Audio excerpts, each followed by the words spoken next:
Hello, Telvani here, and I just wanted to do a bit of an update on my build and how my league has been going.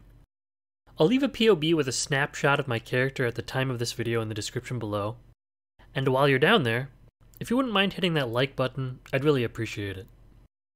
As most of you know, I league started with my Cold Spectral Helix Raider. It worked out really well for the league start, and got me into red maps and through most of my Atlas progression. I got pretty lucky with the Headhunter drop, but honestly, Headhunter feels like a fraction of the power it was in 3.17, which is probably why it is less than 30x right now. Literally cheaper than Omniscience or Ashes of the Stars. GGG said in an official news post a few days ago that they were planning on buffing it, but we'll have to wait and see how that turns out. So with the belt out of the way, I picked up a claw using some of the cool new recombinators.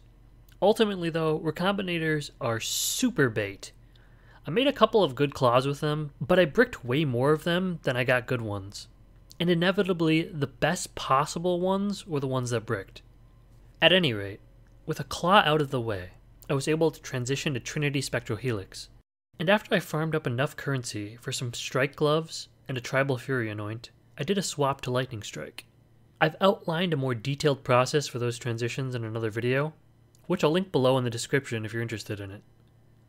I did finally manage to get a hold of an Omniscience amulet, and I've got to say, my goodness, these things are expensive and their price is very unstable. I went to bed after a day of watching them climb from 29 to 45x, and I woke up a few hours later to find that they were back down to 32. I'm not sure what the player base split is, Western versus Eastern Hemisphere wise, and we all share the same economy. But speaking as a Western Hemisphere observer, I think prices might have something to do with the time of day. I've noticed over the years that the price of items are generally a lot cheaper in the morning, and usually more expensive in the evening, although they're not usually as dramatic as Omniscience was yesterday. So my theory is, overnight, the only people playing are hardcore gamers. Those who can play 20 hours a day. They farm a bunch of these amulets and they don't really need them since presumably they already have one. So during this time, supply goes up and the demand goes down, leading to a lowering and lowering of prices overnight, until items reach their lowest point in the late morning and early afternoon. However, in the late afternoon and evening, people start getting out of work and school and logging in for a couple of hours to farm currency. They then spend their hard-earned currency that they've scrimped and saved for to buy some of these more powerful upgrades. So the demand for these items shoot up, but the rate of introduction remains roughly the same, which would lead to a lowering of the supply as more and more are getting bought out. All of this contributing to higher prices in the evening. Again, this is all hypothetical and I could be completely wrong, but it is something that's been on my mind and I thought I would share it with you guys and maybe hear what your thoughts are on it. Anyway, sorry to go off on a tangent like that, but I did get an Omniscience and it opened up the ability to completely shake up my build. As with Omniscience I no longer needed resistance suffixes, so I've picked up a lot of gear with attributes, which double both as damage and elemental resistances for my build. A good example of this are my rings, which are pretty much just chaos resistance and attribute suffixes.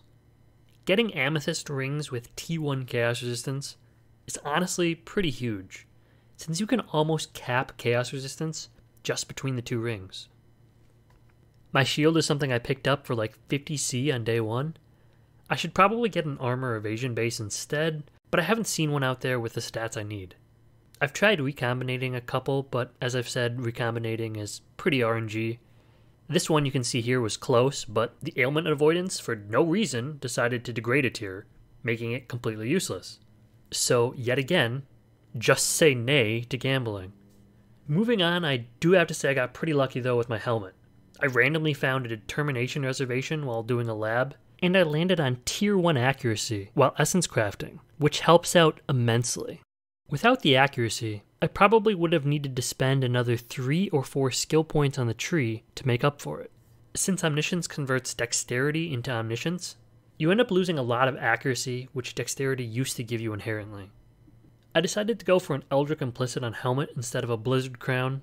I know this is kind of a controversial decision, but I figure reservation efficiency should theoretically let me pick up another aura in the very endgame stage of the build. And between Eldritch Implicits on my helmet, inspiration support, and non-channeling mana cost on my rings, My Lightning Strike, and actually all of my skills, cost no mana. So with 0 mana costs, I decided to grab Lightning Leeched as Life as my second Eldritch Implicit on my gloves here, and this let me pick up a few more skill points by dropping the Leech Wheel here. I dropped some more skill points down here as well, and this allowed me to grab some clusters.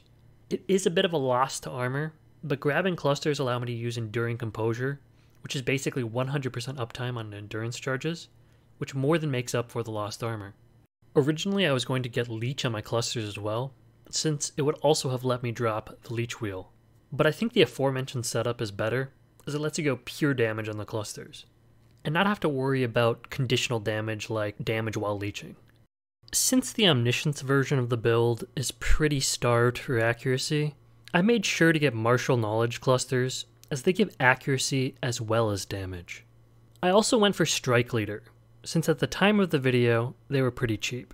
And Strike Leader gives damage, block chance, and strike range. Strike range honestly does make strike skills feel a lot better. I was also considering about maybe getting something like Devastator instead of Strike Leader for some explode chance, but I don't think 30% physical explosions would feel that impactful, since we don't have global physical conversion or physical damage scaling, and 30% honestly isn't that often. So with all of these upgrades, the build is feeling pretty decent at the moment, but it's still only at about half as much damage as is realistically obtainable, as I am still missing things like a Watcher's Eye, Enlighten support, and a top tier Claw. And it's at maybe a fourth of the maximum possible damage I think this build could push. I'll probably make a full Lightning Strike guide for you guys once I've min-maxed the build a little further, but I just wanted to share with you guys where I am at right now, and some of the thought processes I made when getting upgrades for it. So yeah, with all of that extra damage, mapping is feeling very smooth. The Arch Nemesis mods haven't been feeling too bad anymore, but I can't tell if that's because I have 3 times as much damage as I did a couple days ago, or if it's because they have tweaked them 3 times now. For those of you wondering what I've been up to, I've been trying out Grimrow's City Square altar farming strategy. It honestly feels pretty hard to beat, just because of the fact that there is literally 0 investment that goes into it. You get all the supplies to run the map through doing the maps, which means no time spent buying scarabs or sextants.